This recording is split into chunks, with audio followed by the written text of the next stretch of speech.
दुनिया की जंगी ताकत तेजी से बदल रही है और अब जो हथियार सामने आ रहे हैं वो सिर्फ खतरनाक नहीं बल्कि गेम चेंजर हैं। चीन खामोशी से अपने स्टेल्थ फाइटर्स के लिए एक ऐसा क्रूज मिसाइल तैयार कर रहा है जो दुश्मन के रडार को चकमा देकर हजारों किलोमीटर दूर तक तबाही मचा सकता है। दूसरी तरफ एक नया क्रूलेस टर्ट टैंक मैदान में आ चुका है जहां इंसान नहीं बल्कि टेक्नोलॉजी जंग लड़ेगी। इधर भारत ने एक ऐसा कामिकाजी ड्रोन तैयार किया है जो ट्रक से लॉन्च होकर 2000 किलोमीटर तक अपने हदफ को कामयाबी से निशाना बना सकता है। हत्ता कि जीपीएस जैमिंग भी उसे नहीं रोक सकती। इसी दौरान अमेरिका, इजराइल, खलीजी ममालिक और यूरोप भी पीछे नहीं रहे। एरियल रिफ्यूलर्स, न्यूक्लियर कम्युनिकेशन, जहाज, जदीद ट्रांसपोर्ट तैयारे और मिसाइल सिस्टम्स, हर तरफ हथियारों की एक नई दौड़ शुरू हो चुकी है। सवाल यह है क्या दुनिया एक नई जंग के दहाने पे खड़ी है या ये सिर्फ ताकत का एक मुजाहिरा है। आज की वीडियो में हम आपको दिखाएंगे वो खुफिया टेक्नोलॉजीज और खतरनाक हथियार जो आने वाले वक्त में जंग का नक्शा हमेशा के लिए बदल सकते हैं। अब जरा खबर सुनिए। चीन अपने J-20 और J-35 जहाज़ों के लिए एक स्टेल्थ सबसोनिक क्रूज मिसाइल बना रहा है जो इन जहाज़ों के इंटरनल वेपन्स पे में नस्ब किया जा सकेगा। मिसाइल की लंबाई 4 मीटर के अंदर अंदर होगी जबकि कतर 0.85 मीटर और उसकी रेंज 1300 किलोमीटर तक मुतवक्को है। रफ्तार के मामले में इसकी रफ्तार मैक 0.7 तक मुतवक्को है और ये मिसाइल सतह ज़मीन के करीब प्रवास करने और अपने स्टेल्थ डिज़ाइन की वजह से एयर डिफेंस सिस्टम से बचने की सलाहियत का हामिल होगा और इसको दुश्मन के हाई वैल्यू एसेट्स को निशाना बनाने के लिए इस्तेमाल किया जा सकेगा।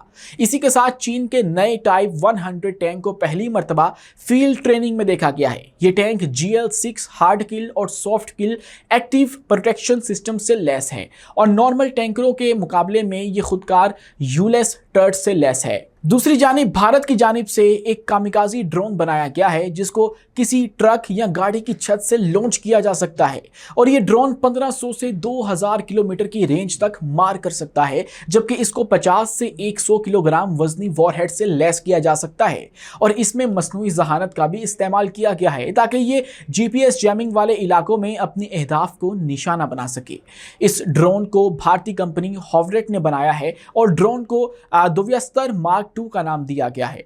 इस ड्रोन की क्रूज स्पीड 180 किलोमीटर फी घंटा तक है जबकि टर्मिनल फेज में ये 300 से 400 किलोमीटर फी घंटा की रफ्तार से हदफ की तरफ बढ़ता है और ये 12 घंटे तक महवी परवाज रहने की सलाहियत का हामिल है। बोइंग की जानिब से इजराइल के लिए बनाए जा रहे हैं KC-46 एरियल रिफ्यूलर्स पहली दफा परवाज मुकम्मल भी कर चुके हैं। इस जहाज को गाइडोन का नाम दिया गया है। इजराइल की जानिब से बोइंग से ऐसे 6 जहाज खरीदे जा रहे हैं। KC-46 एरियल रिफ्यूलर जहाज बोइंग के 767 कमर्शियल जहाज में तब्दीलियां करके बनाया जाता है।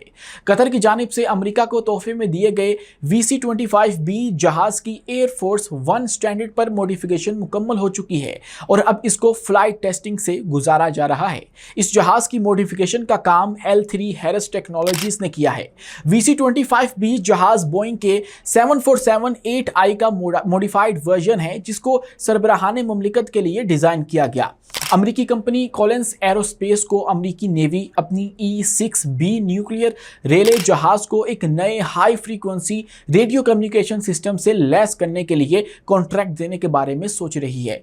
मुत्तहदा अरब इमारात की जानिब से ब्राजीलियन कंपनी एम्ब्रियर को base C-390 millennium military transport जहाज़ों का ऑर्डर दिया गया है और इसी तरह मुत्तहदा अरब इमारात मशरिक वस्ता में इस जहाज़ का पहला गाहक बनने जा रहा है। अमेरिका की जानिब से कुवैत के एयर और ग्राउंड डिफेंस सिस्टम्स को एक मुश्तरका नेटवर्क के अंदर ऑपरेट करने के लिए 2.5 अरब डॉलर्स के तहत IBCS integrated battle command system की फरोख्त की मंजूरी दे दी गई है। अमेरिका की जानिब से कनाडा के लिए 1.13 अरब डॉलर की डील के तहत M142 Hemraj rocket launcher systems की प्रोडक्शन शुरू कर दी गई है। बेल्जियम के यूरोप में अमेरिकी AIM-120 एमराम की ज्वाइंट प्रोडक्शन के लिए अव्वलीन चॉइस बनने के लिए इम्कानात बहुत रोशन हो चुके हैं जबकि चीन की फौज ने नए चीनी Z-20T असॉल्ट हेलीकॉप्टर के साथ ट्रेनिंग शुरू कर दी है।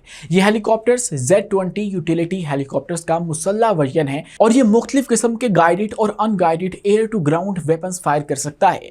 जेर नज़र तस्वीर में से पहली टाइप 100 टैंक, दूसरी में दियोवास्तर मार्क 2, तीसरी में VC-25B, चौथी में E-6B, पांचवी में C-390 और छठी में Z-20 टी असाल्ट हेलीकॉप्टर्स को देखा जा सकता है। एक और खबर भारत से ये भी सामने आ रही है कि भारत की जानिब से उसके नए long range hypersonic anti ship glide vehicle से लैस बैलिस्टिक मिसाइल का कुछ दिन कबल तीसरा टेस्ट किया गया है।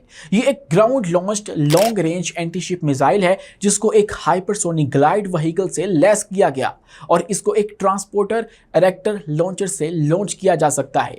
यह ग्लाइड व्हीकल साकिन और हरकत करते दोनों अहदाफ को निशाना बना सकती है और इस मिसाइल को भारतीय कंपनी DRDO ने भारतीय नेवी के लिए बनाया है और इसका पहला टेस्ट साल 2023, दूसरा नवंबर 2024 और तीसरा 1 मई 2026 को किया गया और भारतीय नेवी साल 2029 तक इस मिसाइल को अपनी सर्विस में शामिल करने का इरादा रखती है। मिसाइल की कुछ बुनियादी खसूसियात की बात करें तो इसका वजन 12 टन है जबकि लंबाई 13 मीटर और कतर 1.4 मीटर है और ये 2 stage salt fuel rocket motor से लैस है।